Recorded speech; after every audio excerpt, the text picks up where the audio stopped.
Tu la bloques sur WhatsApp, tu la bloques sur numéro direct, tu la bloques sur tous les réseaux sociaux. Et tu coupes les comptes, c'est-à-dire tu mets une croix sur elle. C'est une mauvaise camarade. Je vais récapituler parce que je suis dépassé en fait de l'attitude de ta copine. Tu es marié, elle aussi elle est mariée. Et ta copine, elle est un amant. Donc elle a dit à son mari de la déposer dans un endroit qu'elle avait rendez-vous avec toi. Voilà comment son mari la dépose à cet endroit-là.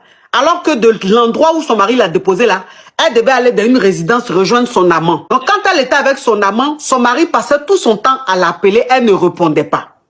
Donc quand elle a fini avec son amant, elle a fini par rappeler son mari et elle lui a dit que le téléphone était dans son sac. Comme elle était avec toi, vous étiez quelque part, donc le téléphone est dans son sac, c'est pour ça qu'elle n'a pas répondu. Et son mari, il est en train de venir. Et toi, elle t'a appelé pour te dire qu'il faut que tu viennes rapidement parce qu'elle a dit à son mari qu'elle était avec toi. Toi, maintenant, tu l'as rejoint, puisqu'elle n'était peut-être pas loin de chez toi. Toi, tu l'as rejoint. Quand tu l'as rejoint, son mari, maintenant, vous rejoint. Et il commence à faire des histoires avec sa femme pour dire, mais même si tu étais avec ta copine, pourquoi tu ne répondais pas à mes appels et tout? Et elle, maintenant, pour se défendre, puisque c'était chaud dans son foyer pour se défendre, elle a dit à son mari que bébé, je vais te dire la vraie vérité. En fait, j'étais avec ma copine, elle était allée voir son amant. Donc, j'étais obligée de la couvrir. C'est pour ça que je t'ai dit ça. Sinon, elle était avec son amant et tout ça.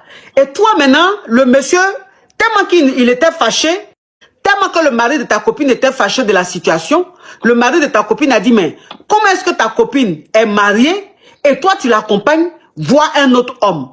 Donc, je vais appeler son mari pour lui dire que sa femme n'est pas sérieuse, que sa femme le trompe. Toi, maintenant, quand le monsieur a appelé ton mari est fâché, tu as essayé d'expliquer la vraie version à ton mari pour dire que toi-même, tu n'étais pas au courant de l'affaire.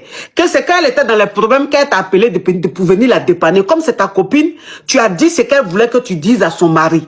Toi, ton mari dit qu'il ne veut rien savoir, que même si tu allais la couvrir, ça veut dire que vous êtes pareil. Vous avez l'habitude de gérer les ouais et de vous couvrir. Donc, ton mari est fâché, il dit qu'il ne veut plus de toi. Toi, tu ne sais pas comment faire maintenant pour récupérer ton foyer. C'est ta copine maintenant t'a mis dans les problèmes. Et elle est à l'aise avec son mari là-bas puisqu'elle a mis tout sur ton dos. Et maintenant, toi qui donnes la vraie version, on dit non, c'est toi qui mens, que c'est toi qu'elle allait accompagner voir ton amant.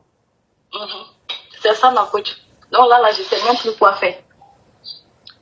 Je ne sais même plus quoi faire. Je ne sais même pas à qui me confier. Il y a des amis, ce n'est pas des amis en réalité quoi.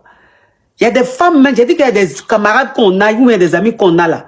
Ce ne sont pas nos amis, ce sont nos ennemis même. Quoi. Parce que tu ne peux pas mettre ta camarade dans ce genre de problème alors que tu sais très bien qu'elle est mariée.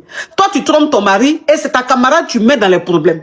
Voilà, maintenant, toi, tu es à l'aise dans ton foyer. Elle, maintenant,